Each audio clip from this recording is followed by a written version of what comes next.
Planes that crashed on their first flight. 10. Northrop XP-79B.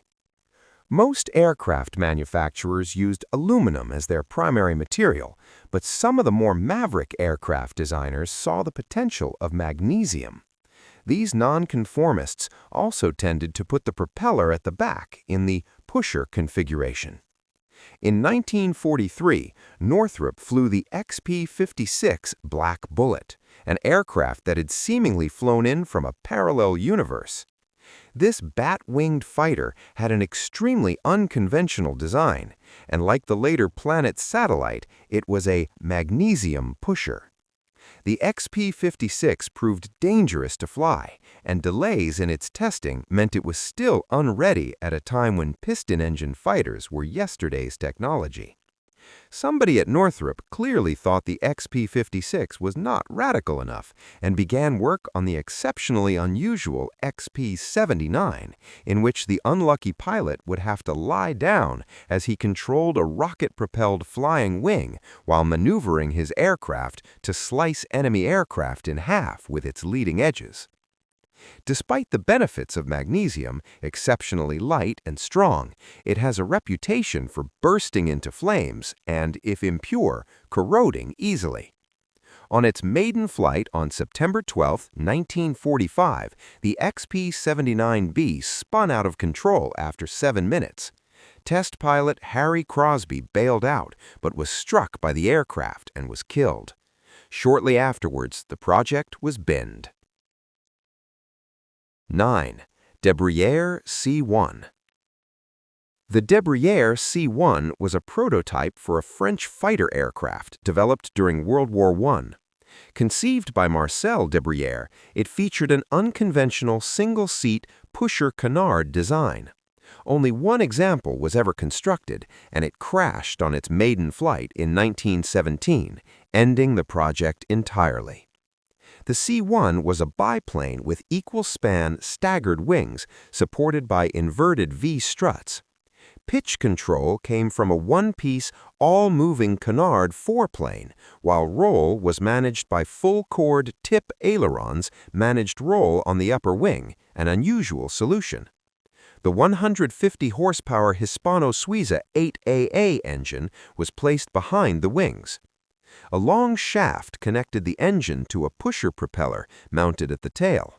The aircraft lacked a fixed horizontal stabilizer, but had a short vertical fin and long tail skid to protect the rear-mounted propeller.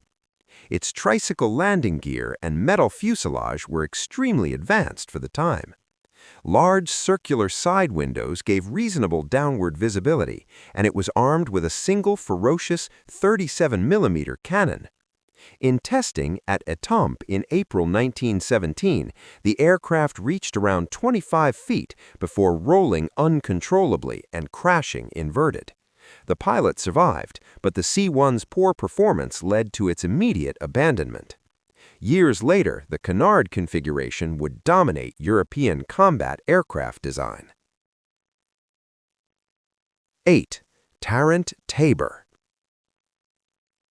On completion, the Tabor was the world's largest aeroplane and was intended to fly from British bases to bomb Berlin.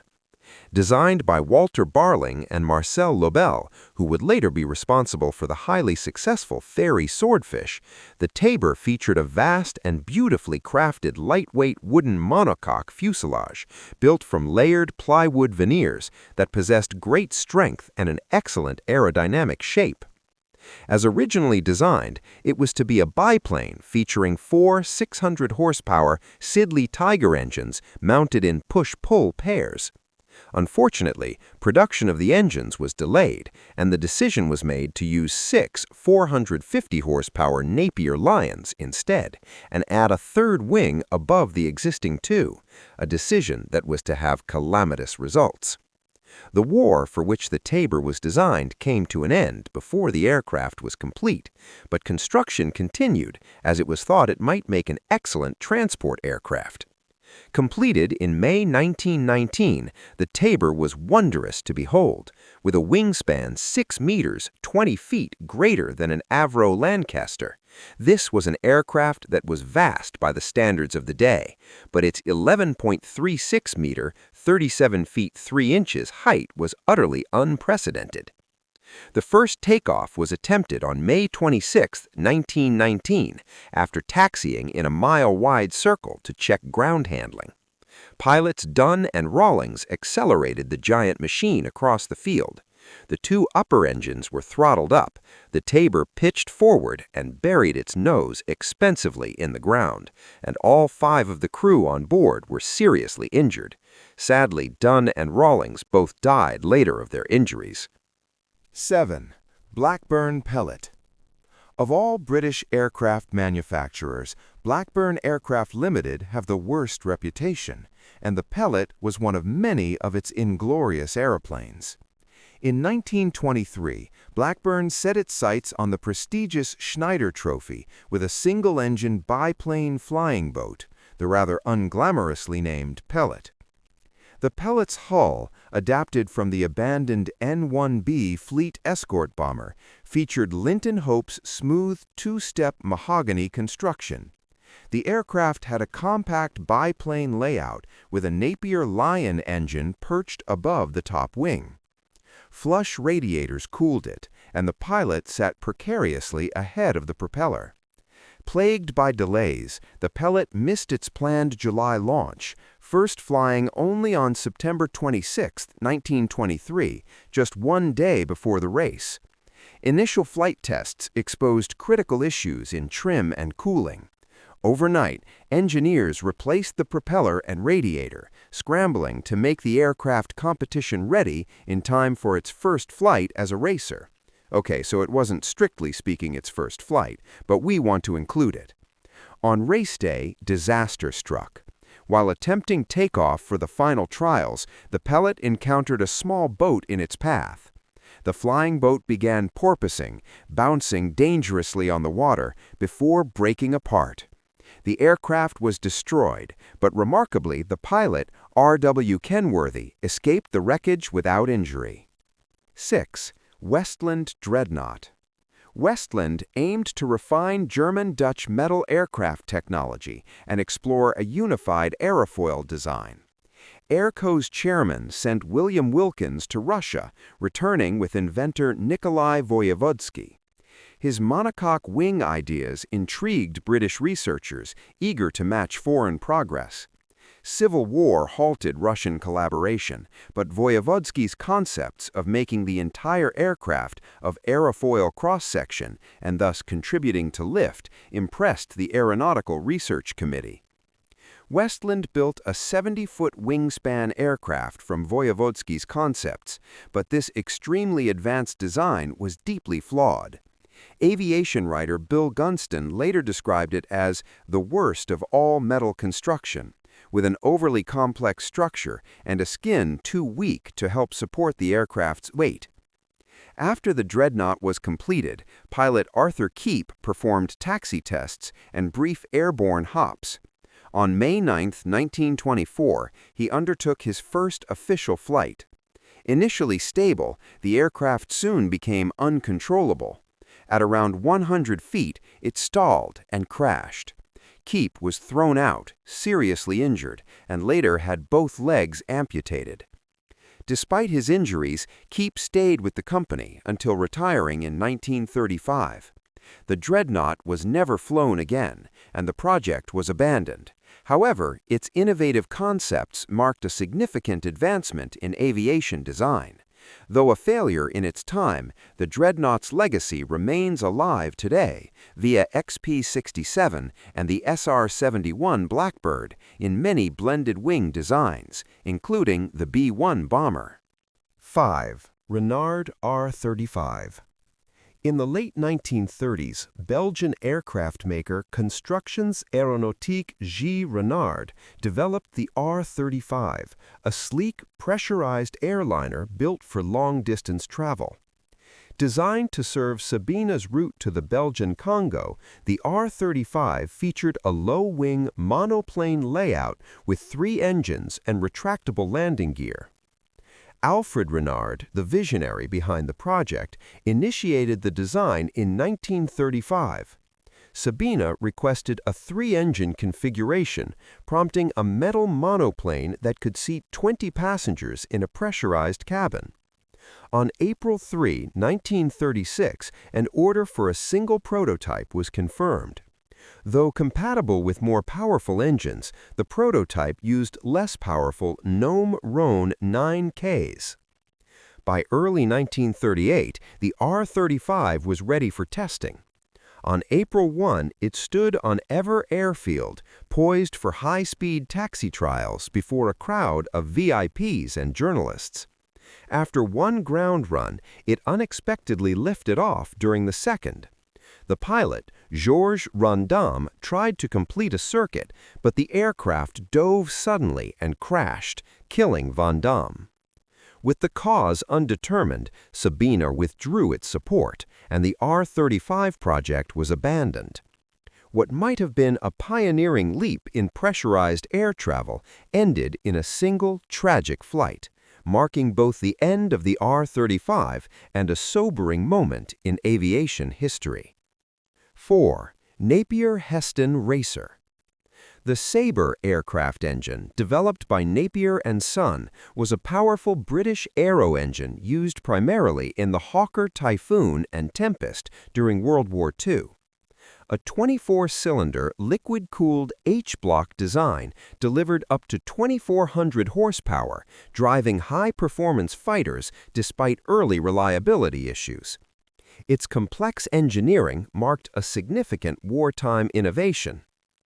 The first aircraft designed around the Sabre engine was the Napier-Heston Racer.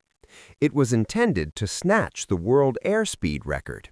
It was hoped it would be able to reach 480 miles per hour. The project was funded privately by William Morris, the car tycoon. The Air Ministry had mixed feelings about the project, though at times thought it could aid the development of the Sabre engine. On June 12, 1940, the first aircraft for the record attempt, GAFOK, Fox Oboe King, made its maiden flight at Heston Aerodrome, piloted by Squadron Leader G.L.G. Richmond, Heston Aircraft's chief test pilot. A heavy bump during the high-speed takeoff run with the canopy off caused an unexpected early liftoff. After an abrupt takeoff, Richmond conducted a brief test flight with gear extended, but inadequate elevator control and engine overheating forced an emergency landing. Scalded by steam or coolant, he stalled the aircraft at 30 feet, crashing heavily. The undercarriage pierced the wings, and the tail detached. Richmond survived with minor burns. 3. The Langley Aerodrome. Samuel Pierpont Langley was a brilliant inventor, astronomer, and scientist who happened to be secretary of the Smithsonian Institution. He had built an excellent model aircraft that flew over a mile in 1901 and reasonably decided to scale it up and make the world's first manned-powered flight. The aerodrome was beautifully made, and its 52-horsepower radial had the best power-to-weight ratio of any engine, a record held until 1919, but it couldn't fly. Twice, the aerodrome was flung off its catapult and plunged into the Potomac River. 9 days later, the Wright brothers flew their aircraft into the history books. Langley died in 1906, and that should really have been that for the aerodrome, but fate decreed its story was not yet over. The Wrights were as litigious as they were diligent, and busily sued anyone who built a successful aircraft. In 1914, this included the talented pioneer Glenn Curtiss, who allegedly devised a brilliant scheme to flip the litigation on its head. If he could prove that the aerodrome was capable of flight, then the Wrights' patent would be invalid, and he wouldn't let a little thing like the fact that it wasn't stand in his way. After extensive modification, including a new V8 engine, Curtiss coaxed it aloft for an awe-inspiring 5 seconds. Modifications removed, the aerodrome was placed on show with the claim that it was the first man-carrying aeroplane in the history of the world capable of sustained free flight. 2. Bockum BA-349 Natter. Born in the chaotic last days of the Third Reich, the Bockum BA-349 Natter, meaning colubrid or grass snake, was a German World War II aircraft designed for point defense. It launched vertically like a crude missile, requiring no airfields. In combat, it was hoped that most of the flight would be controlled by autopilot, minimizing the need for highly trained pilots. The pilot's main job was to aim at the target bomber and fire the nose-mounted, unguided rocket armament. After the attack, the rocket-powered fuselage and pilot would separate and descend with individual parachutes. The nose section was discarded. This innovative yet desperate design reflected Germany's last-ditch efforts to counter Allied bombing raids. On March 1, 1945, the Natter took its first and only crewed vertical takeoff flight. The doomed flight ended in the death of test pilot Lothar Sieber. Had it been developed, it could likely have been even faster than the Me-163, but this was not to be. The pilot likely lost consciousness before impact. Bockum believed 3G acceleration caused Sieber to pull back on the controls involuntarily. A bent canopy latch suggested it wasn't fully secured. When it detached, the pilot's head snapped back, hitting the cockpit bulkhead, possibly rendering him unconscious or breaking his neck instantly. 1. Christmas bullet. The designer of the 1919 Christmas bullet, Dr. William Whitney Christmas, was such a liar and fantasist that in some respects it's a wonder that he actually went to the trouble of building an aeroplane rather than just telling people he had.